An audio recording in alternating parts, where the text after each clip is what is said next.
Iqra FM. Assalamu alaikum wa rahmatullahi wa barakatuh. Kwa majina naitwa Aisha binti Hili, ni mwenyekiti wa Unique Girls Star in Mwanza.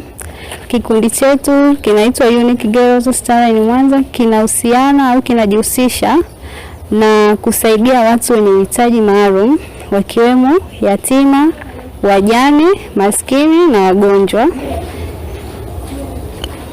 Okay, kikundi chenu mmesema ni kikundi. Kina jumla ya members wangapi kwenye kikundi chenu?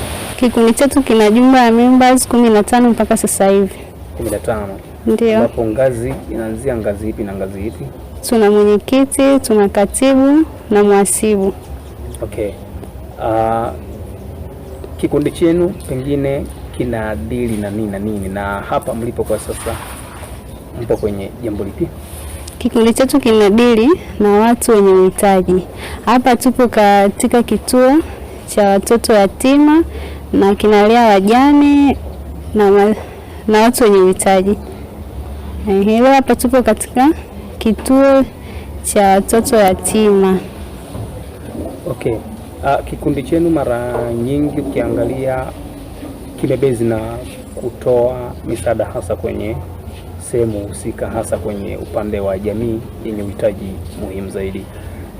Pengine kikundi hiki kinatoa kwenye nyakati zote hiyo misaada, ama kuna nyakati ambazo special ambazo mnajikita nazo zaidi kuweza kutoa kutokana na nyakati husika? Ukiangalia mfano saizi tupo kwenye masiku haya 10 ya Dhulhijja. Kikundi chetu hili ni zoezi kwetu, ni zoezi endelevu. Kwa hiyo tutaendelea mpaka kadri ya uwezo ambao Allah atakuwa ametupatia. Okay, pengine ukiangalia umesema mnatoa misaada kwa watu wenye uhitaji. Nyie mnajichangisha vipi, ama kuna wadhamini ambao wamewekeza kwenu ili kuhakikisha kwamba kikundi chenu kinaendelea zaidi kujikita kutoa misaada kwenye jamii inayowazungukeni? Sisi kwa sasa hivi hatujapata bado wadhamini, ila tunajichanga sisi kama sisi.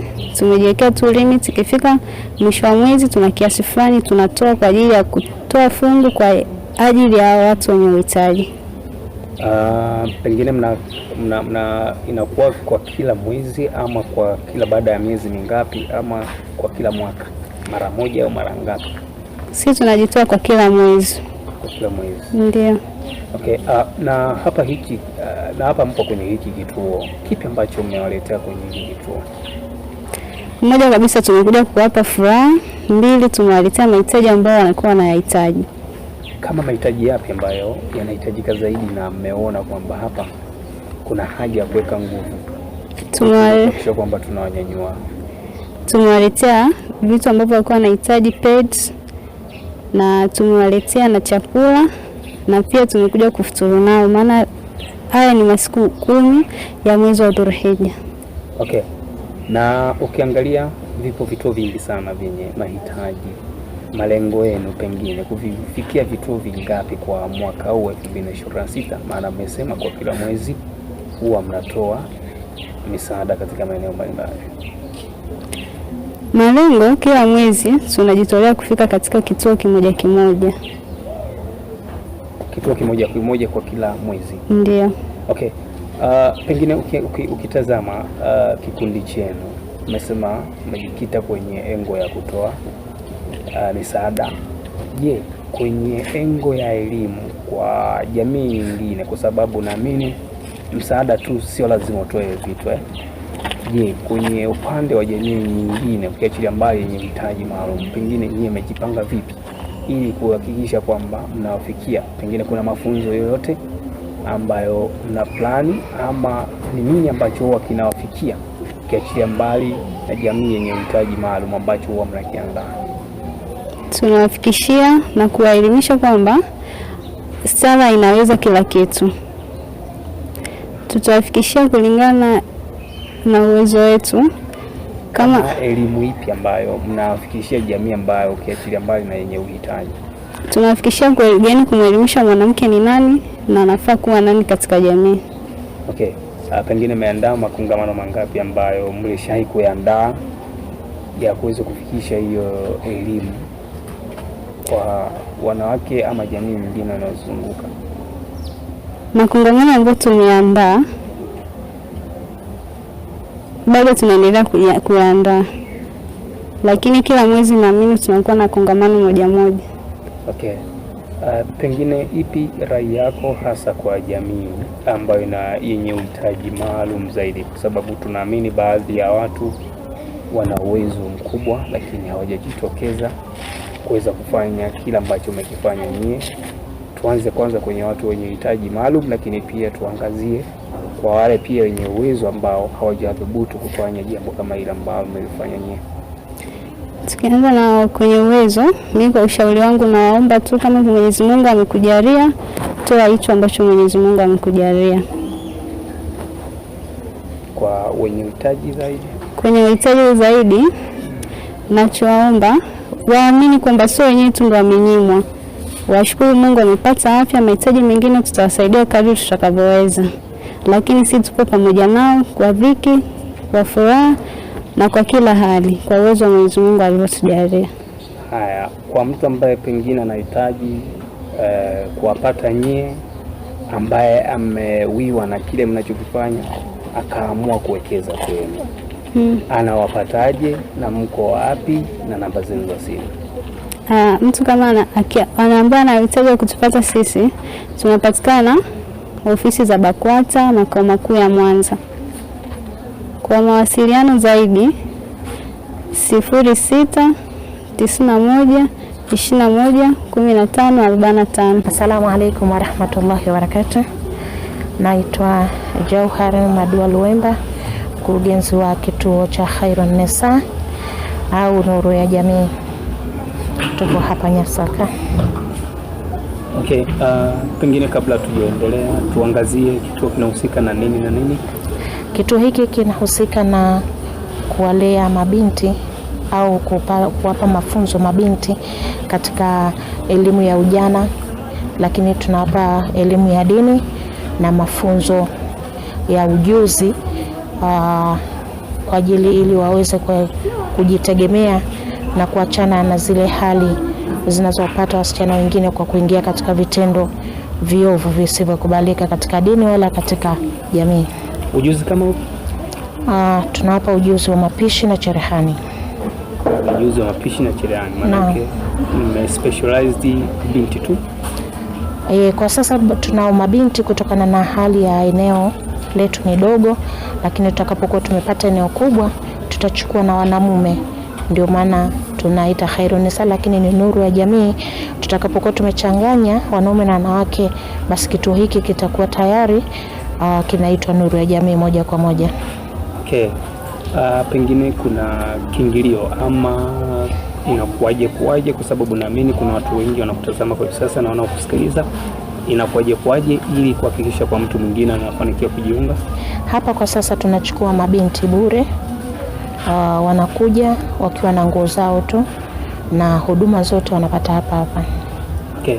Mnazingatia mabinti wenye mazingira yapi? Kwanza kabisa tunachukua mayatima, kisha tunachukua wale wenye mazingira magumu ambayo wameshindwa kuendelea na shule, lakini pia hata hawa wanaoendelea na shule huwa tunawachukua, mfano wanaomaliza darasa la 7 huwa tunachukua kwa miezi 3 ile ambayo wanakaa nyumbani kisha wanaendelea na shule. Lakini wale wa form 4 pia huwa tunawachukua kwa ule muda wote wanaosubiri kwenda form 5 au kwenda chuo, huwa tunakaa nao ili kuwajenga katika imani, misingi ya dini na misingi ya maadili bora. Okay. Pengine kwa kutazama upi uhitaji ambao mnauhitaji mkubwa kwa mtu anayekutazama kwa sasa aweze kuweza kuwasaidia? Uhitaji wetu hapa, kwanza kabisa hatuna mfadhili wa moja kwa moja anayehudumia kituo. Kwa hiyo hii tunahudumia kutokana na fedha zetu za mfukoni, cha kwanza. Lakini cha pili, tunahitaji vitu vingi, mfano magodoro na shuka, neti, vitu vya kulalia watoto. Kwa hiyo chakula, mtu kama anaweza kutusaidia. Tunashukuru sana. Okay. Tumeona kuna kikundi cha mabinti ambacho kimekuja kutoa misaada ya hapa na pale kwenu. Ndio. Pengine unazungumziaje kikundi hiki kwa kujitokeza na kuona kuna haja ya kuja kusupport kwenu? Kwa kweli kwanza nimefurahi kwa umri wao walionao na kufanya kitu kikubwa kama hiki. Allah wajalie kila la kheri, kwa sababu umri wao ni watu ambao wako mabarabarani wanajirusha, wanavaa nguo zisizofanana, lakini Allah kawateua mabinti hawa maskini kwa kuweza kufikiri na kuwa na idea ya hiki kitu walichokuja kufanya hapa kituoni. Allah awajalie maisha mema sana sana sana na awajalie pepo yake. Okay. Najua kuna watu wengi wenye uwezo hawajataka kujitokeza. Ipi rai yako hasa? Mimi nilikuwa nawaomba wajitokeze, kwa sababu kukana mabinti hapa tukawafundisha maadili mema, huwa tunapunguza ile machafu na maovu yaliyoko mitaani, lakini kuwawezesha hao mabinti ili baadaye waje waipende dini yao, wapende kuishi. Kwa sababu kuna watu wengine hawapendi hata kuishi kutokana na kutokuwa na maisha mazuri. Kwa hiyo hapa sisi tunawapa maadili, tunawapa ujuzi. Akitoka hapa binti atajiajiri na ataweza kuishi maisha yake kwa uzuri kabisa, huku akimwabudu Mola wake. Kwa hiyo nawaomba waweze kujitokeza kwa wingi kutusapoti, kwa sababu tunachokifanya tunafanya kwa jamii, na hii jamii ikitulia basi na rehema na baraka zitakuwepo. Okay. Pengine kwa mtu anaweza kupataje ambaye anakutazama kwa sasa kwa mawasiliano mimi ndio mkurugenzi wa hapa, na namba yangu ya simu 0758421092, na hapa tuko Nyasaka. Unafika Tufali, unaingia kwa ndani kidogo, kunaitwa Mtaa Mawala, nyumba namba 5. Tunapatikana hapa. Iqra FM.